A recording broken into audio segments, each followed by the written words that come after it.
It's amazing um, how the how the Buddha understood the reality of this life and explained it to us.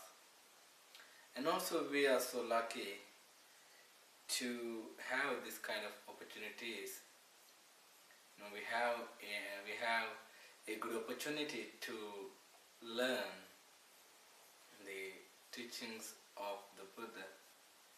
It's a wonderful thing that we got. And also nowadays people have various kind of misunderstanding about the teachings of the Buddha. So we want to learn what exactly Buddha taught to this world. So in order to learn that, we need to go to his Dhamma talks, his discourses. Basically we say suttas. So when we read them and when we learn them, we will be able to learn lots of things about our life and also about the path.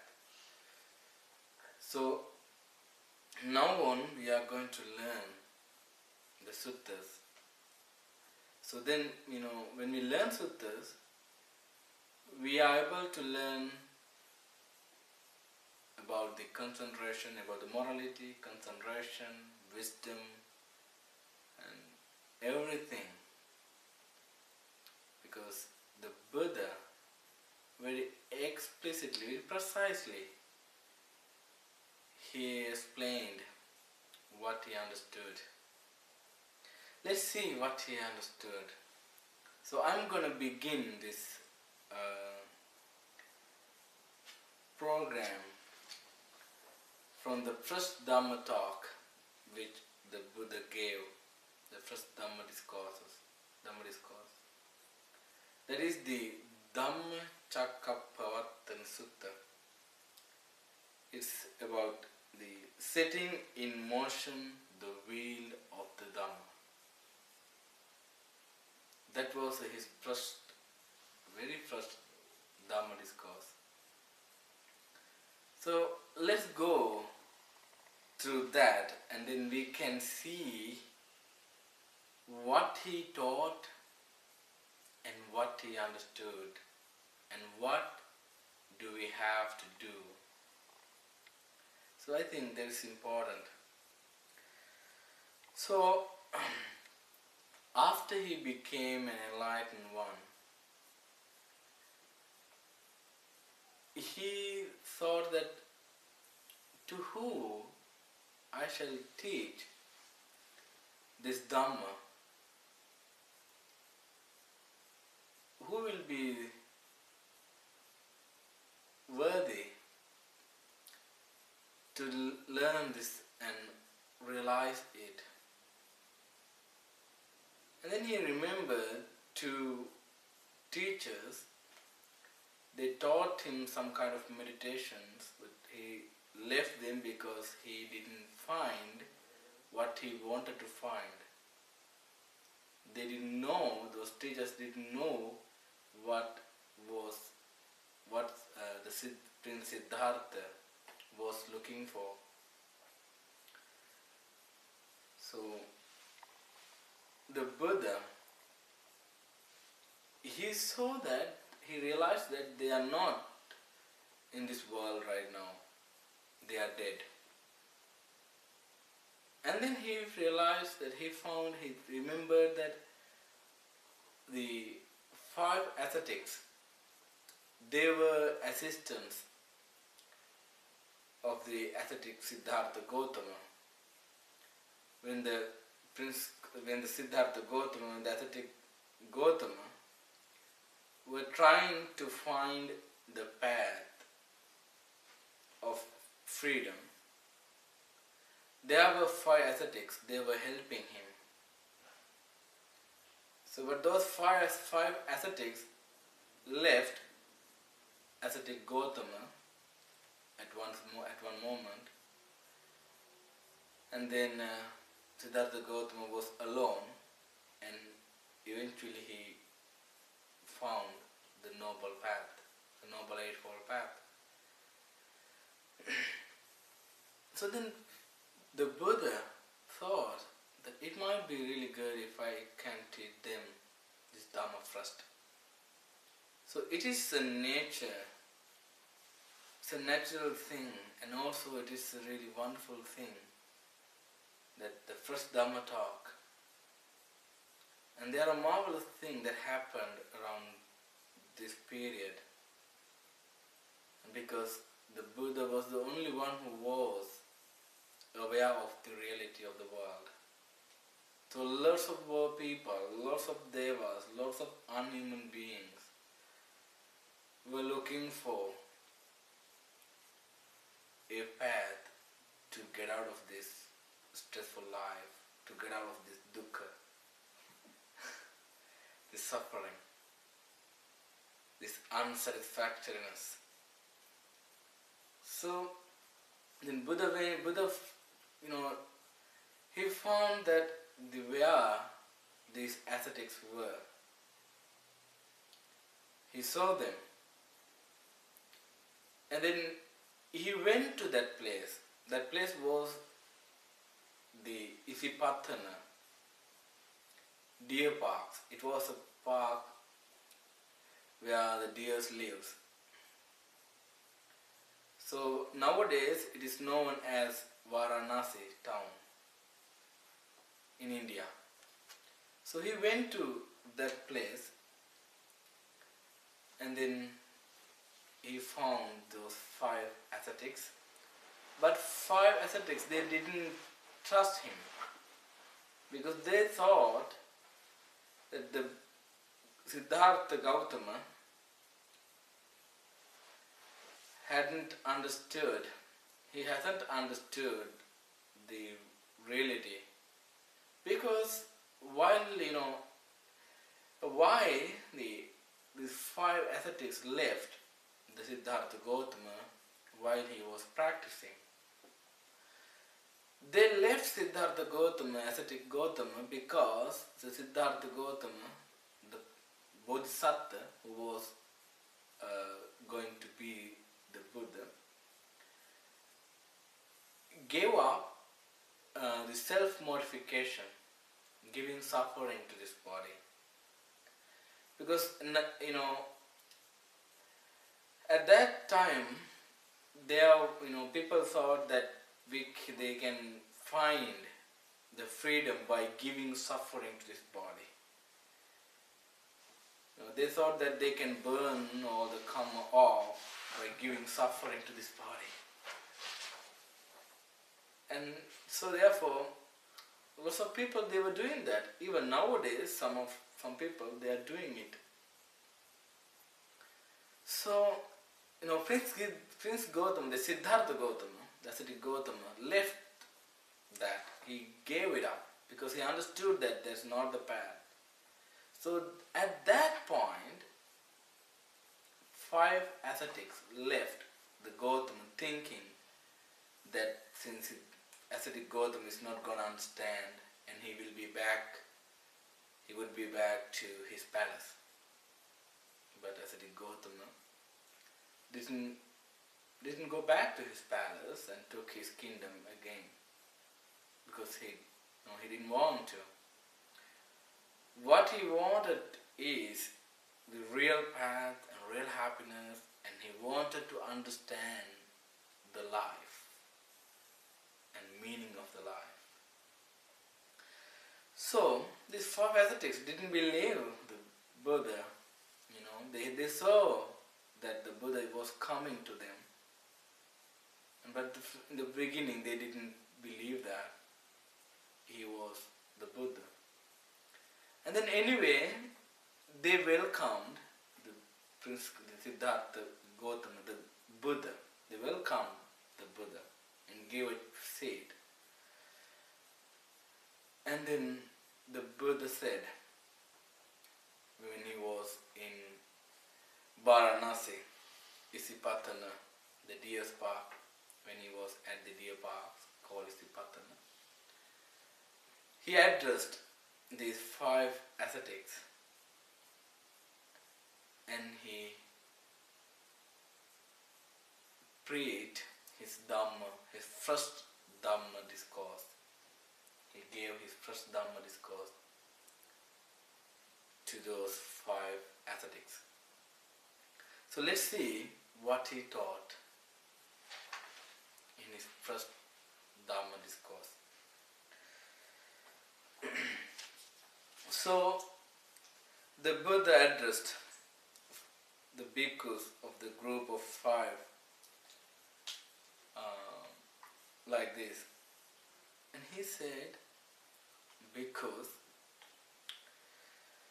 these 2 extremes should not be followed by one who has gone forth into homelessness. So like, the people who have given up homes and sensual places and they become monk. They should not follow these 2 extremes. Whoever wants to understand the noble truth completely and get out of this dukkha, this samsara, this suffering, they need to follow the middle path, not these 2 extremes. I think you have this paper. If you keep track in it, with it, and you can see those 2 extremes and other stuff that Buddha taught. So Buddha asked, what are those 2 extremes? He said, the pursuit of sensual happiness in sensual pleasure, which is low and vulgar, and the way of worldlings and ignoble, unbeneficial. That path should not follow by monks.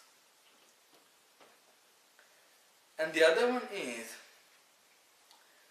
the pursuit of self-mortification, which is painful, ignoble, and beneficial.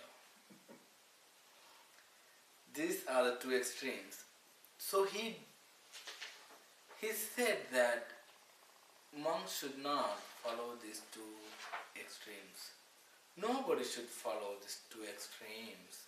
No, they should not be at an extreme. Why? Why did Buddha say this? The sensual pleasure, the sensuality. Lots of people, they engage in sensual pleasures. They are seeking for sensual pleasures. They are hunger for it. They are thirst for it. So the Buddha is saying that we should not be hunger for it. We should quench the thirst which we have for sensual pleasure. So why he said that? Was he angry with sensual pleasures? No, he wasn't. Didn't he have experienced sensual pleasures? He was. He experienced sensual pleasures. Because he was a prince who was supposed to be a great king in the world. He had lots of sensual pleasures. And he had a very beautiful wife, and he had 3 palaces, and for 3 seasons. According to the seasons, he changed his palace. And he had lots of servants. those servants are young girls, and he had lots of pleasure, lots of sensual pleasures. But he found that they are very low. They are worldliness. They are unbeneficial. They are ignoble. They are vulgar. He found that reality. And he found that there are lots of troubles in it. There are problems in sensuality, in sensual pleasures. As an example, just look at this world. Just look at this world. And people are fighting and quarreling and, they are stealing and doing lots of violence. Why those are in this world? Why we can see them in this world? Because of the sensual desire. People are hungry for them. They are hungry for sensual pleasures. So then they become selfish, and they are following and seeking sensual pleasures, and they don't care about others. What they want is just sensual pleasure. They don't care about others. They don't want to. Why? What they want is the sensual pleasures, because they are hungry for it. They have thirst for it.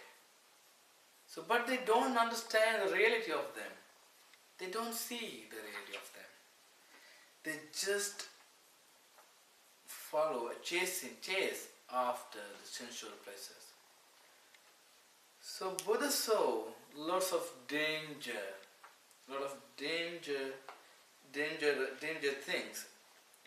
thing in sensual pleasures.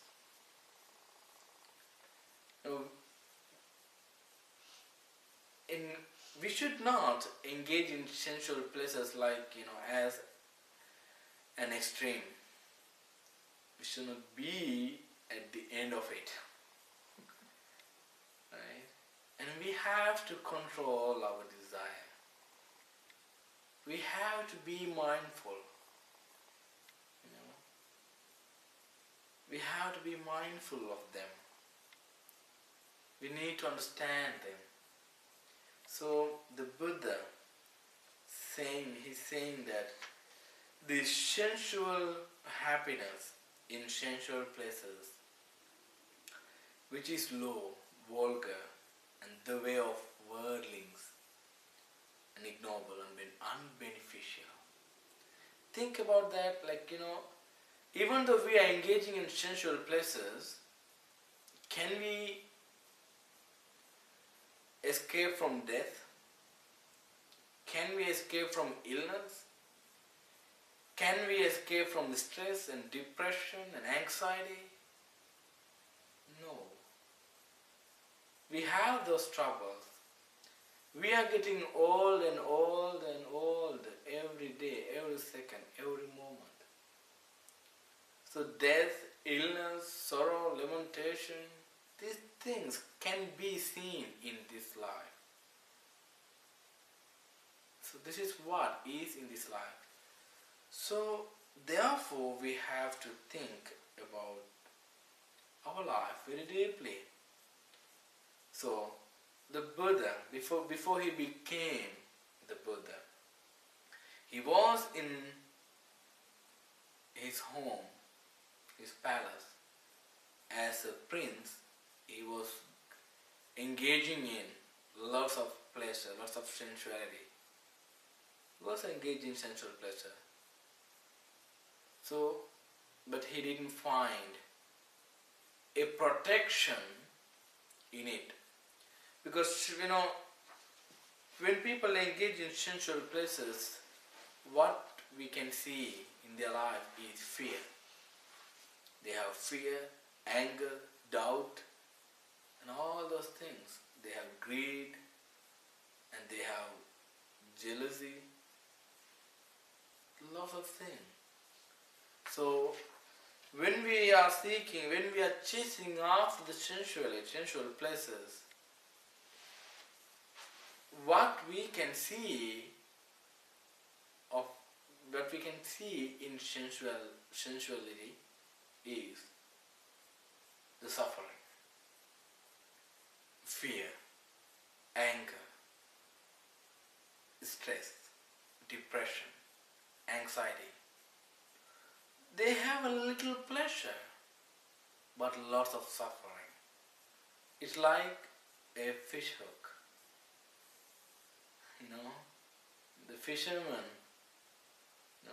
they use a hook and put a bait on it and put it into the water, and fish they see a piece of food. They think there is a piece of food. They swallow it, but inside of it, what is in is their death, the suffering. Here, fish hook. So let's see what Buddha is explaining. So, and also the second one, the pursuit of self-mortification, which is painful, ignoble, unbeneficial. Some people they was fed up with sensual pleasures. They were fed up with sensual pleasures, and they went to forest and they gave suffering. They made themselves to suffer. The Buddha says we should not follow that, because that is not the path. We should not give suffering to this body. That is an extreme. We should not be of that extreme. So that is not a good path. He explains that path is painful. It's very painful and ignoble and unbeneficial. You cannot find good benefits from it, because there is no benefits in it. So these two paths, these two extremes should be abandoned. That's what Buddha said. That's what he said in his first Dhamma talk, first Dhamma discourse. And let's go further. And also I wanna let you know that the Buddha, before he became the Buddha, he was giving lots of suffering to his body, because he followed that one too. That is how he got to know that the self-mortification doesn't work. It doesn't lead to the cessation of suffering. It doesn't lead to the understanding. It doesn't lead to the realization. It doesn't lead to the peace. So once he was giving suffering to his body for 6 years. He didn't eat, and he didn't wear any cloth. He was naked, and he was in deep forest, and he was diving in very cold water, and lots of suffering he gave to his body. So eventually he understood that no, this doesn't work. He understood self-mortification doesn't work. This is not the path. And he understood that. Suddenly he remembered that he was meditating when he was 7 years old. He meditated on breath. He remembered that when he was 7 years old, he was sitting under a tree, and he focused his mind on breath. And then the ascetic Siddhartha tried to do that, but he couldn't do it because his body was so weak. So then he finally realized, I have to have some food to keep my strength. So then he went to house and found some food and started to eat again. And that was the point. The 5 ascetics left him. And then the ascetic Siddhartha Gautama didn't care of them. And then he thought, now I can do it all by myself. And he got food and he got his strength back. And he found the Bodhi tree in Bodh Gaya in India, near the river called Neranjara. And he sat under that Bodhi tree and he thought, and he determined that I don't stand up again without understanding, without finding the meaning of our life, meaning of my life and meaning of this world. He sat and he started to focus his mind on breath. He was able to concentrate his mind. He had good morality. He developed his mind through the breathing meditation. And he attained the 4th jhana. And then he led his mind to see the reality of the life. So he led his mind to see the past life. He led his mind to see how beings die and how they have a birth in this world, how they are born in this world. And he saw it with his developed mind. And also he saw how to purify this mind completely, how to eradicate all the defilements which are in our mind. And he did it. He eradicated his ego. He found the beginning points where the ego comes from. Then he eradicated the ego. And then he became the Buddha. And he went to these 5 ascetics and started to teach this Dhamma. So this is how the Gautama, the Buddha, gave up the self-modification and found the middle path. And then, let's see what he says.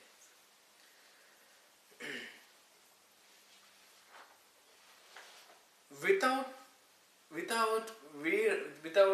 veering towards either of these extremes, without being in these extremes, the Tathagata, the Buddha, has awakened to the middle way, the middle path.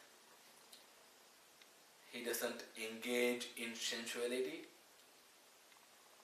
completely, and also he doesn't give suffering into his body, and he balances himself between sensuality and self-modification.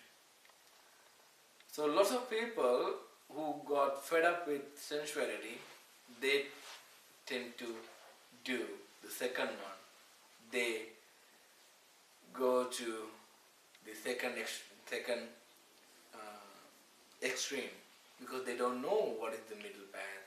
They don't know what the middle path is. Therefore they tend to do that. So only a Buddha find that path and reveal it to this world. So then the Buddha said, the Tathagata, the Buddha has awakened to the middle way, which gives rise to vision. The middle path gives rise to vision, like the Dhammacakkappavattana, the eye which which you can see the nature of things. The eye which you can use to see, to understand the reality of the world. That's called Dhammacakku. Now this chakku means eyes, your eye. So what we can see with this eye is the things. We can see visual objects, we can see forms. So what we can see with Dhammacakku, the chakku, the eye of the nature, we can see the reality, the nature of our life with that eyes. So middle path gives rise to that Dhammacakku, to that vision. And which gives rise to knowledge, it gives rise to the true knowledge. All things which we learned are not truth. So we have to unlearn them, and we have to learn the truths of our life and realize it and understand it and see them with our life, within, through our life. We want to understand them. So that leads to peace. So you see, the middle path, it leads to this peace and to direct knowledge, to enlightenment, to Nibbana. So the noble path, the middle path, leads to peace, to direct knowledge, and to enlightenment, and to Nibbana, to the cessation of suffering. The Buddha said this. He says this to those 5 ascetics. So then what is the middle path? What is the middle way? Awakened to by the Tathagata. What is that? What is the middle way which gives rise to Dhammacakku, to vision, to Nibbana, and which leads to Nibbana? What is that path? That is the Noble Eightfold Path. That's a Noble Eightfold Path. It has eightfold. So that's called Noble Eightfold Path. Why we say it is noble? Because it was the path of the freedom in the past, and it is the path of the freedom in the future, in the present, and it is the path of the freedom in the future. It is the path. So that's why we say it's a noble path. It is the noble path. So what is that? That's the right view, right thoughts, right speech, right action, right livelihood, right effort, and right mindfulness, and right concentration. Those are the eightfold of the noble path. This is a wise path. So wise people follow this path, and they develop their mind and understand the meaning of their life. So the Buddha revealed this path at this point. This was the first time he gave this message to this world. This was the first time that 5 ascetics heard this path. This was the first time that everyone got a chance to hear it. So lots of devas, we call, generally translated deities, or angels, or whatever you call. They are not human beings. They are living in different worlds. There are different types of world in this world. We are living in human world, and we can see the animals world, but not all of them. We can't see all the animal worlds. There are lots of parts of it we can't see because our capacity is very limited. And also there are ghost world. And some people they see ghost people, and lots of people they can't. Because we don't have such a capacity to see them. And anyway, so lots of devas were gathered to listen to that. This was the first time that they heard this. And also, the Buddha revealed this path. And further, he said, this is the path that I found. This is the middle path which gives rise to vision, to Dhammacakku, and which gives rise to knowledge, which leads to peace, to true knowledge, and to enlightenment, and to the Nibbana, to cessation of suffering. So, the Buddha says, now he started to explain about the Four Noble Truths. Now, this is the noble truth of suffering.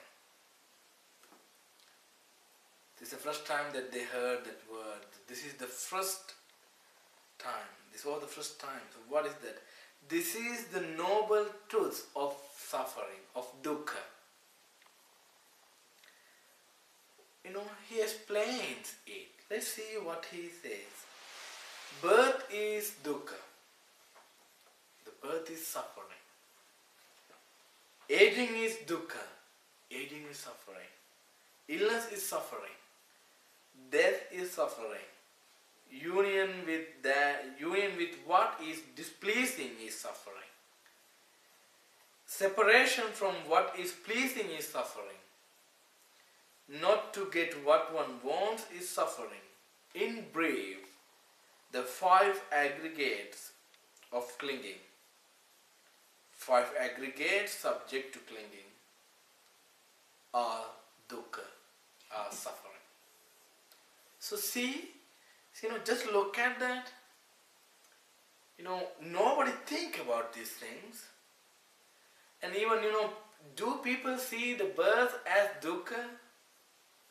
No. We didn't see the birth as dukkha. But if you understand the birth, then you will see what did you gain from the birth. Right? We can see what we got from the birth. So birth is the beginning of the death. That is the beginning of the illness. The birth is the appearance of the illness, appearance of the death, appearance of the fear, appearance of the stress, depression, anxiety, all the troubles. There is a little pleasure on sensuality, sensual pleasures on this life, but that is a bait. That is a bait. We have to be really careful. We have to be in a middle way. We have to be on the middle path. We should not go to those extremes. So we should be at the middle path, on the middle path. So you see, the birth is suffering. No one thought about it. The aging is suffering. Aging is dukkha. So aren't we aging? Isn't that true? We are aging. We are getting old and older and older and older.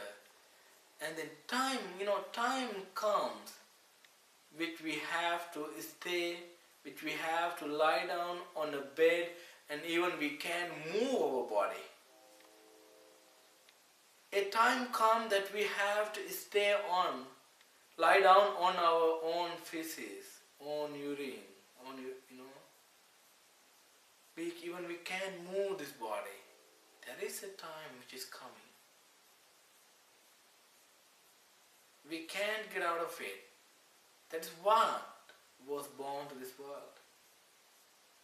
So we consider them as ourselves, as me, as mine, as myself, as who I am. So that is a delusion. That is a big delusion. But people don't like to think about it. People don't like to listen to that.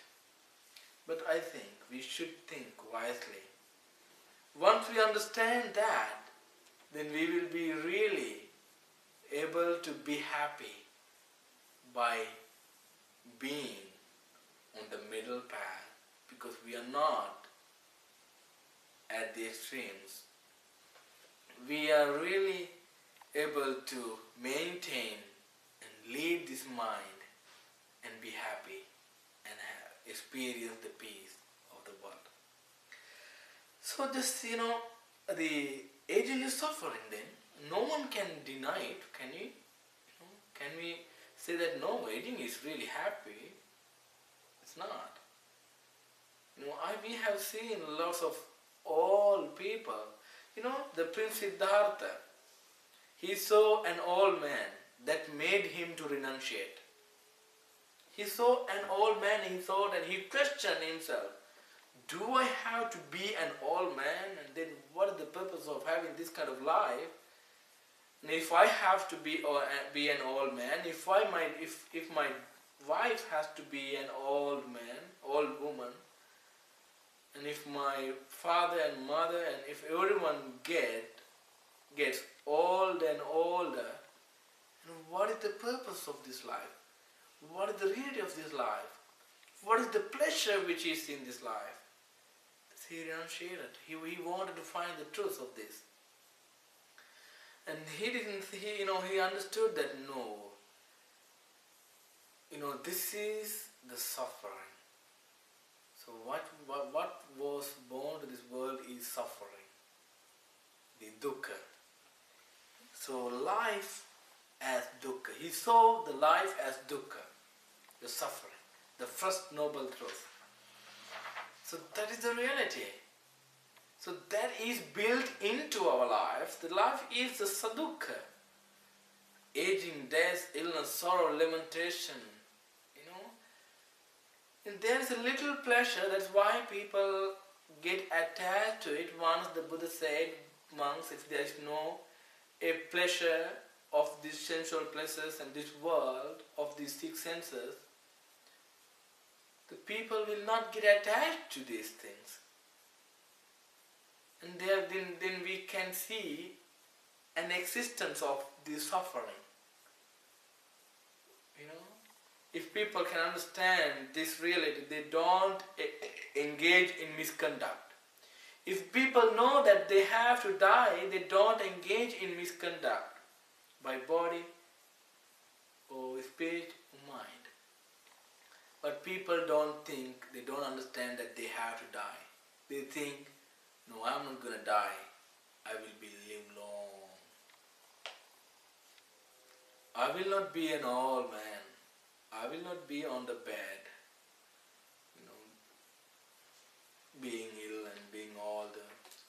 They think that they are intoxicated with their health and their youth and their life.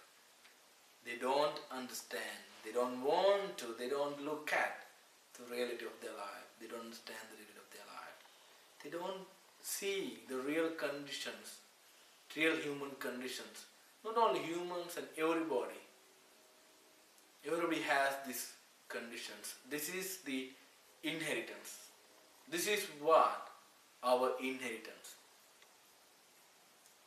This is what we got from our life, from the birth. That's why he's explaining this. Union with what is displeasing is suffering. Isn't that true? That sometimes, once in a while, and we have to stay with unpleasant situation, and sometimes we have to stay with some people that we don't like them, and sometimes we have to see things that we don't like to see. Sometimes we have to hear something which we don't like, and then we get mad about it. we don't like to see, we don't like to hear some things, there are things that we don't like to hear. But we have to listen to them and we hear them. So, union with what is displeasing is suffering. It is suffering. So we hope that we hope that I want to learn, I want to live with my loved people. I don't want to live with unloved people. Sometimes we have to live with some people, they are terrible. And we say that I have a terrible environment. People are very bad and they are doing crazy stuff and they get mad very easily. So union with what is displeasing is suffering. That's a reality. And also the other thing is, separation from what is pleasing is suffering. That's the other one. So we are really pleased when we have good health condition. But when we lose it, we are sad, aren't we? When we are so pleased to see our beauty, when we lose it, we are sad. And we are trying to control our body and keep our beauty.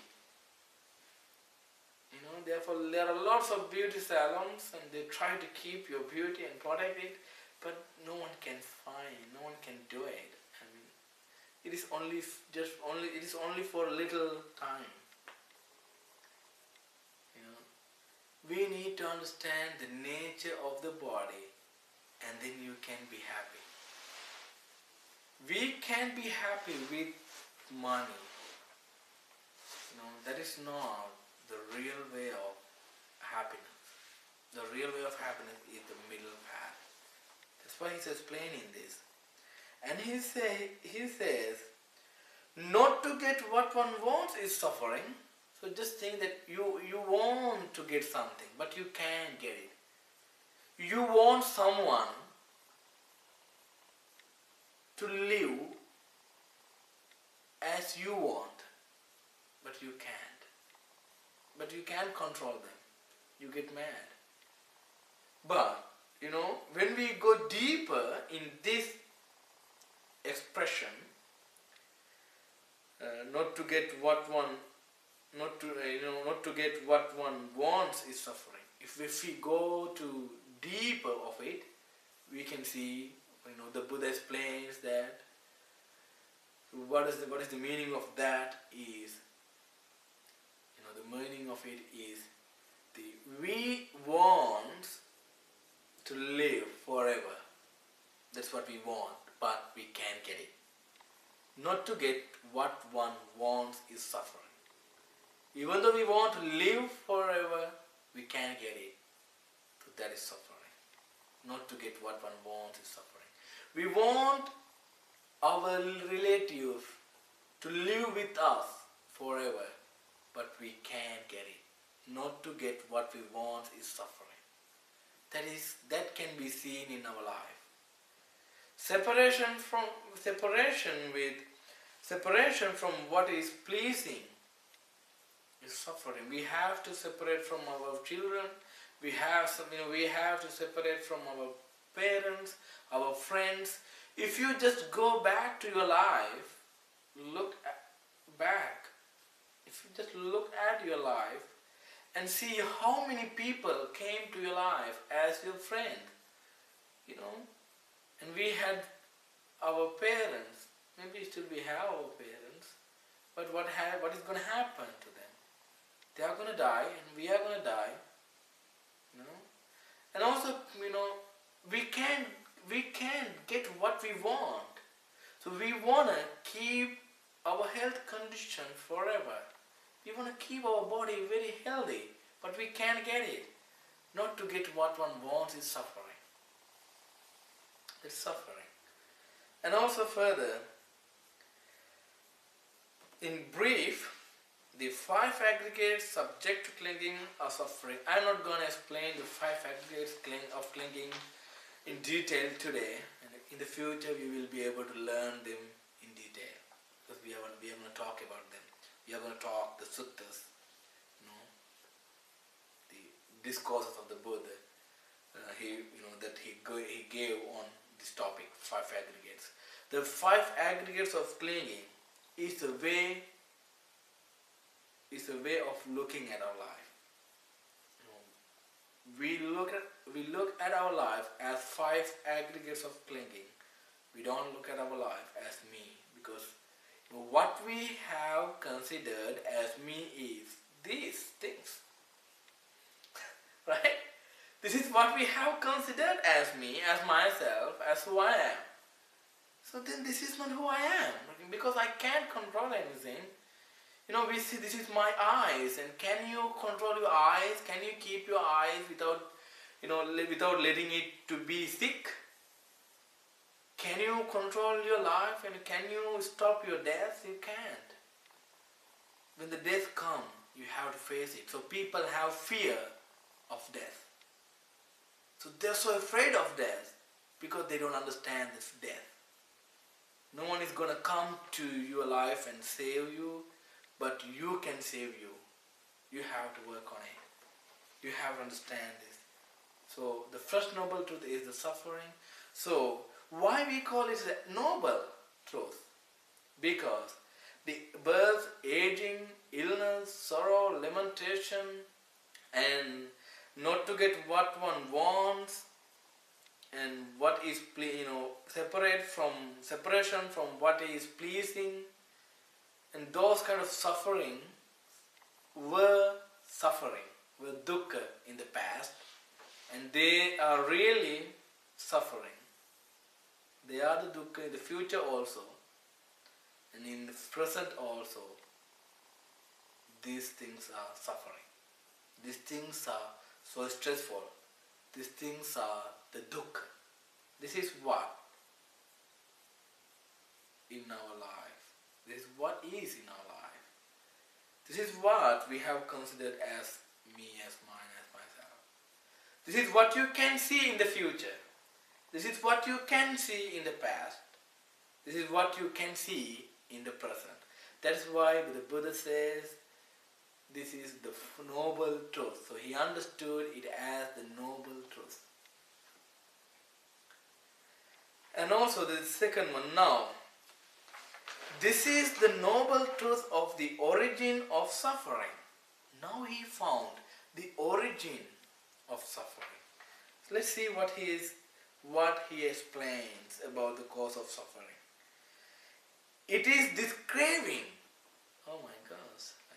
Craving, desire, the attachment, which leads to renewed existence.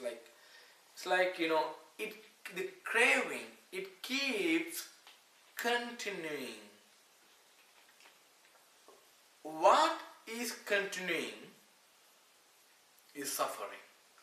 So craving is the conditions of birth, aging, death, illness, sorrow, lamentation, and all those suffering. The craving is the cause of suffering. Desire, the attachment. That is the cause of suffering. That's the second noble truth. So, we are suffering because we have attached to this life. As an example, think about you. And think about your belongings. And you love to your daughter, you love your car, you love your phone, you love your house. You love it. You love them. So, and also there are other people, they also have cars, they also have daughters, son, wife, husband, money. Right? So now think, if you lose your money, if you lose your car, if you lose your house, how do you feel? You feel sad. Why? Because you had an attachment to them. You might hear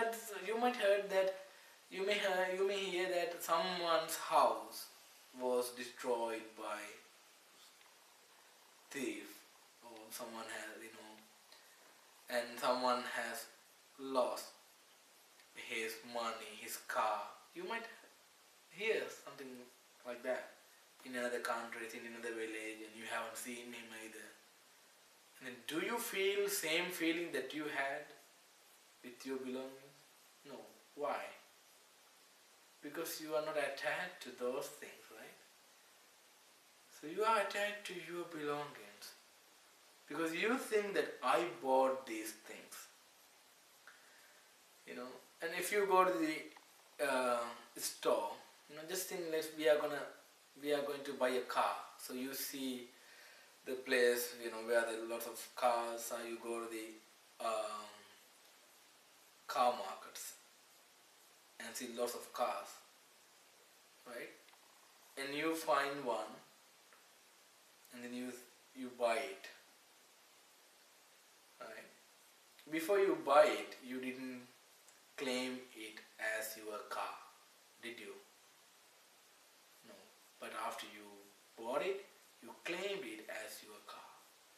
You got attached to it as your car, thinking that it's yours. So what about other cars then? Do you claim them as your cars? No, right? You don't. So think about, there are lots of iPhones in the store, but you only buy one. You're not going to buy all of them, are you? You're not. So you buy one, but you have fear. You're afraid of losing it. Craving creates fear, anger, suffering, stress, depression, and lots of troubles. Right? So, and we will be able to learn lots of things about it in the future discourses. Okay, so the craving, desire, it keeps, continuing suffering. It creates suffering and stress. And accompanied by delight and lust, seeking delight here and there. The nature of the craving is, wherever we go, we attach to it. We attach to things. Wherever we go, whatever we see, we get attached to it. Whatever we hear, we get attached to it. Whatever we smell, we attach to it. We get attached to it. Whatever we taste, we get attached to it. Sometimes we get angry, sometimes we get lust for it, and sometimes we are deluded. Three of them, greed, anger, and delusion, are three phases of craving, desire. So we want to see that. We don't understand that. So where we go, we accept things. We welcome things. We try to delight in them. We try to hold them. That's the nature of the craving. So desire is not you. The craving is not you. You don't want to understand the craving as craving. And craving,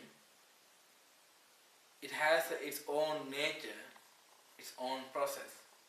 So once you understand that, you can get out of it. And there's no fear anymore when you get out of the fear or get out of this craving.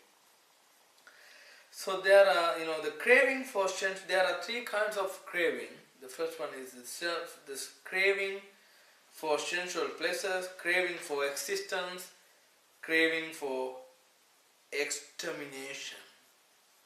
There are three kinds of craving. We should abandon them. So let's go to the third one. Now the Buddha is explaining these Four Noble Truths, this truth to these five ascetics. This was the first Dhammacakkappavattana. So the bhikkhus, this is the noble truth of the cessation of suffering. That's the third one. The cessation of suffering. What is that? it is the remain the lust fading away and cessation of that same craving, the giving up and relinquishing of it, freedom from it, non-reliance on it is the cessation of suffering. So this is the cessation of suffering. There's no fear, no stress, no depression, no suffering when you abandon the craving. This is what is our target. So we should live for this. We should follow this target. This is what we need to be done. This is what we should be done. So we should follow this. We should follow this target. This can be done because the Buddha did it. So see, we need to fade all the defilements away without keeping even a bit of craving in our mind. Even tiny bit of it, morsels of it. We want to keep them in our mind. It's dangerous. It's too dangerous. We want to let it go. So this is what is letting go. Let go of things. You don't get attached to anything. The giving up and relinquishing of it. You let craving go. You let go of desire because you understand the suffering. Once you understand the suffering as suffering, then you understand the cause of the suffering. Then you see the cessation of suffering, and then you see the path leading to the cessation of suffering. This is really marvelous, wonderful. We haven't thought in this way, have you? No, we haven't. So we thought that there are lots of pleasure that we can find; those are permanent. And also sometimes, we think that we can have lots of pleasure after death, and that is permanent. So how can it be? How can it be with these six senses? So because these six senses are always moving. If these things are not moving, there is no pleasure or there is no trouble there. Nobody can see anything, and there is nobody then. But there is a process of six senses. The appearance of six senses is what we call birth. So six senses are subjected to death, to illness, to suffering. Now fourth one. This is the noble truth of the way leading to the cessation of suffering. It is the Noble Eightfold Path, that is right view, right thoughts, right action, right speech, right action, right livelihood, right effort, right mindfulness, and right concentration. So we will be able to learn about the Noble Eightfold Path in future Dhamma talks, because we are going to talk about that. Anyway, so now we are going to go to the very important and very, very vital expression that Buddha gave. The Buddha understood this Four Noble Truths in 3 phases and in 12 ways. That's most important. Then that's what we need to do. So let's see how he understood it. So, this noble truth of suffering is to be, he understood that this is the noble truth of suffering. This is the dukkha. He understood, he realized the real problem. This is the dukkha, this is the suffering. So this is noble truth. This is a noble truth. This is the suffering, this is the dukkha, this was the dukkha in the past. This is the dukkha in the present, this will be the dukkha in the future too. No one can say that aging you will be really happiness. It will be really happy in the future. No one can say that. It is suffering even in the future too. So this is the noble truth of suffering in regard to things unheard before. So the Buddha, when he understood those, the Four Noble Truths, he realized that he hasn't heard it before. So this is something that he has unheard. He hasn't heard it. So this was the first time that he saw it in himself. And so, he revealed this to this world, and then those five ascetics learned them, and they, the five ascetics, five bhikkhus, monks, they heard them from the Buddha. And then the Buddha said, there arose in me the Dhammacakku, the vision, knowledge, wisdom, true knowledge and light. That knowledge illuminated his mind, his life. Then darkness was disappeared and light, the sun, arose. Ignorance was banished. It was banished. The light came. So that is the first thing that he understood. This is the noble truth. So then secondly he understood this noble truth of suffering is to be fully understood. So what we need to do, what we need to be done for these noble truths, what we need to be done is we need to understand that. We need to understood the dukkha as dukkha. So the dukkha is to be fully understood. That is what it is for. And also, Buddha understood that. He says that in regard to things unheard before, there arose in me vision, knowledge, wisdom, true knowledge and light.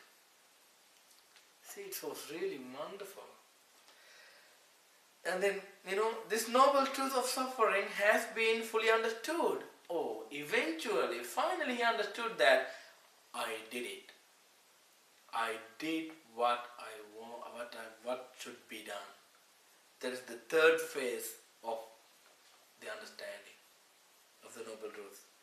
So this noble truth of suffering, this noble truth of dukkha has been fully understood by the Tathagata without anyone's help. Thus, because in regard to things unheard before, there arose in me vision, Dhammacakku, knowledge, true knowledge and wisdom and light. It illuminated his life. So then now he goes to, second one. The second one is the noble truth of the origin of suffering. So he understood this is the cause of the suffering. He understood it as a noble truth. He understood that. So this is the noble truth of the origin of suffering. That is what he understood in the beginning. And then he realized, he understood what should be done for that truth, that noble truth. This noble truth of the origin of suffering is to be abandoned. We want to abandon the cause of suffering, or the origin of suffering. That is what should be done. He understood what should be done for that. And then he did it. That's the third phase of that. This noble truth of the origin of suffering has been abandoned by himself, for himself. He has done it. So he became the Tathagata, he became the fully enlightened one, he became the Buddha. In regard to things unheard before, there arise in me vision, knowledge, wisdom, true knowledge and light. See, he understood the second truth in three ways. So then when we think about the Four Noble Truths, he understood each noble truth in three ways. The first was, this is the noble truth. Second one, he understood what should be done for it. Third one, he understood that he has done it. So then he has completed his path. He has finished, he's done his path. And further, and he understood the third one, the third truth. This is the noble truth of the cessation of suffering. He understood this is the noble truth of the cessation of suffering. There's no other things. This is the noble truth of the cessation of suffering. He understood that. So, vision, knowledge, wisdom, true knowledge, and light arose in his mind, in his life. So then, secondly, he understood this is the noble truth of cessation. He understood this noble truth of the cessation of suffering is to be achieved. It is to be achieved. So we need to achieve that truth. We need to achieve the cessation of suffering. And thirdly, he understood this noble truth of the cessation of suffering has been achieved for himself. So see what he has done. Look at what he has done. And then what we have to do is, we are still stuck with this suffering. What we have to do is, we have to follow this path and understand this noble truth and finish this suffering and achieve the real happiness. So further he understood this noble truth of,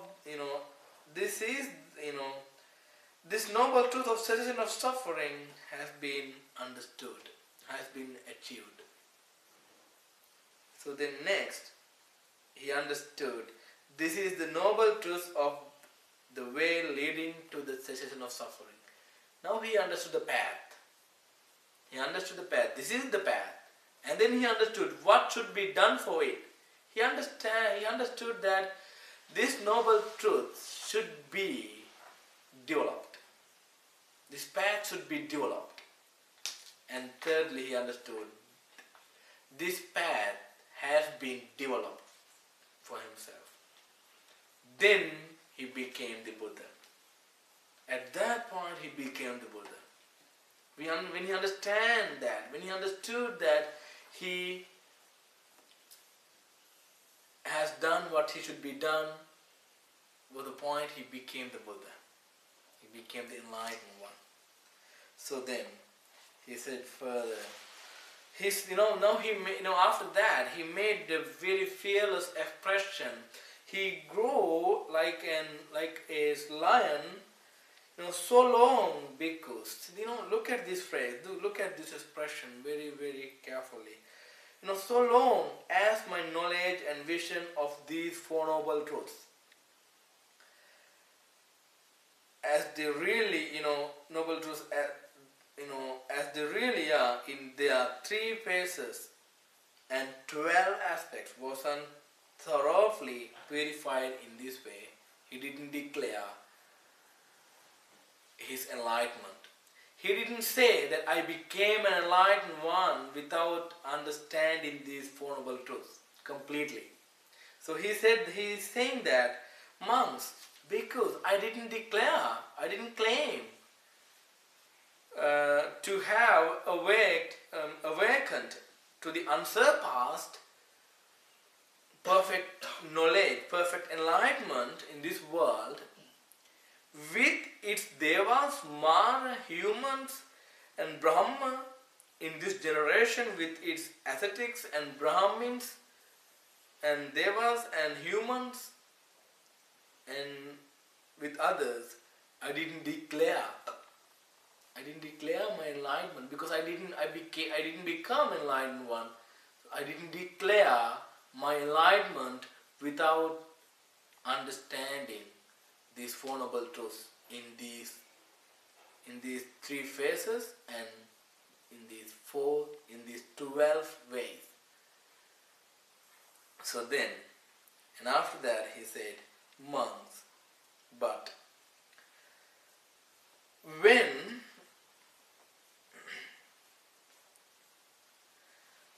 when I understood these Four Noble Truths as they really are, when this knowledge of these Four Noble Truths as they really are in their three phases and 12 aspects was thoroughly purified, and it was clear to him. It was clear to him that he understood that in this way.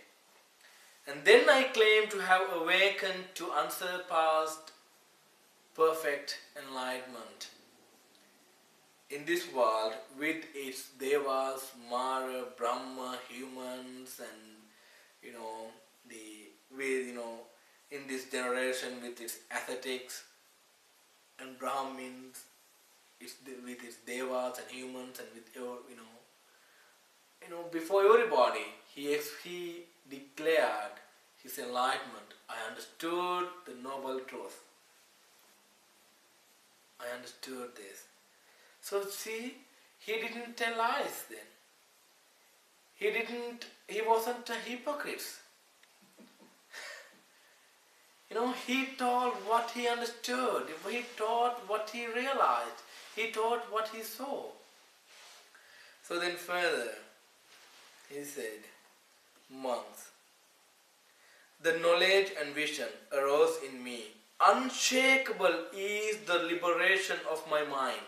No one can shake his liberation. We can attain that. We can attain that liberation. We can achieve it. Unshakable is the liberation of his mind. See? He says that before everybody. No one can shake his mind. No one can create fear in his mind. No one can create anger in his mind. No one can create lust in his mind. Freedom. This is my last birth. He ceased his birth. Now there is no more existence, no more birth. I am free from the suffering. He said that. So if we can ground our confidence on these teachings, and then we can get it. That's we call unshakable confidence. We want to establish unshakable confidence on this path, middle path. And then this is what the Buddha said in his first Dhamma talk. And then what happens? The 5 groups, the bhikkhus of the group of 5 delighted in the Buddha's teachings. And while this discourse was being spoken, there arose in the Venerable Kondanya, there was one ascetic called Kondanya. He became a stream enterer. He entered the stream. He was the first disciple, first follower who entered the path. So after that, other 5 monks or other 4 monks also entered the path. And then, and his name was Kondanya, and he understood, the Venerable Kondanya, the dust-free, there is no dust-free, stainless vision of the Dhamma. There is no doubt about the Dhamma in his mind, because he saw the Dhamma through the Buddha's teachings. He applied it to his life and he saw it. So, whatever is subject to origination is all subject to cessation. This is what we should understand. See, whatever is subject to origination is all subject to cessation. When this is present, this is also present. When this is absent, this is not present. When this is born, this is also born. When this is not born, this is also. When this is disappeared, this is also disappeared. That is the natural law of the world. So there's a point where we can enter the stream. So when the wheel of the Dhamma had been set in motion by the Buddha, that's all the first day, first discourse. And also, the earth-dwelling Devas raised a cry. The Devas who were around this earth, they started to cry, they made a big expression, sadhu, sadhu, sadhu. So lots of Devas, and every Deva's world, they heard this and they expressed their happiness, saying sadhu, sadhu, sadhu. That is how the sadhu came. They were happy, that was a happy expression, exclamation, happy expression, sadhu, sadhu, sadhu. So then, when he ended his Dhamma discourse, what happened? At that moment, at that instant, at that second, the cry spread as far as the Brahma world. The Brahma world is a world where the people who are born, where the people who meditated and who has filled their mind with the kindness and compassion, and who has a lot of deep concentration of loving kindness, and they are born in Brahma world. They don't have sensual pleasures in that world. They have wonderful living. There is no violence there. There is no fight there, because there is no sensual pleasure. Where the sensual pleasures are, there can be seen fights, quarreling, killing, stealing, those things. But where the sensual pleasures are not, there cannot be seen those stuff. So Brahma world is that. So, and this 10,000-fold world, 10,000 world system shook. It was shaken. Whole world is shaken. Nobody got damaged. It was shaken and quaked and trembled, and an immeasurable, glorious radiance appeared in the world, surpassing the divine majesty of the Devas. The light of the truth was spread to everywhere of the universe. So then finally the Buddha uttered that the Kondanya understood, because the Buddha saw that Kondanya understood that. And then he uttered the Kondanya understood. And then that Dhamma talk was ended. So see, this is the first Dhamma discourse of the Buddha. The Four Noble Truths. He revealed that. So we want to understand these Four Noble Truths. So in order to understand the Four Noble Truths, we need to ground our confidence in it. Because how we can ground our confidence is through the understanding the reality of life. You want to see that, everything is impermanent. Everything is subject to death, illness, sorrow, lamentation. That is what you can see in this life. There is little pleasure, but they are changing. You have to separate from them. That's the truth. So the craving for them is suffering. If you crave for them, suffering is there. If you don't crave for them, there's no suffering anymore. How can you get out of the craving? The middle path, the noble path, right view, samadhi. When you understand that, you come to the path. You engage in good conduct by body, speech and mind, and then you develop good thoughts in you, and you speak very well. You don't use bad words. And you concentrate your mind, you put an effort to eradicate the unwholesome thing, and you develop wholesome thing. And you concentrate your mind, and you see the noble truth within yourself.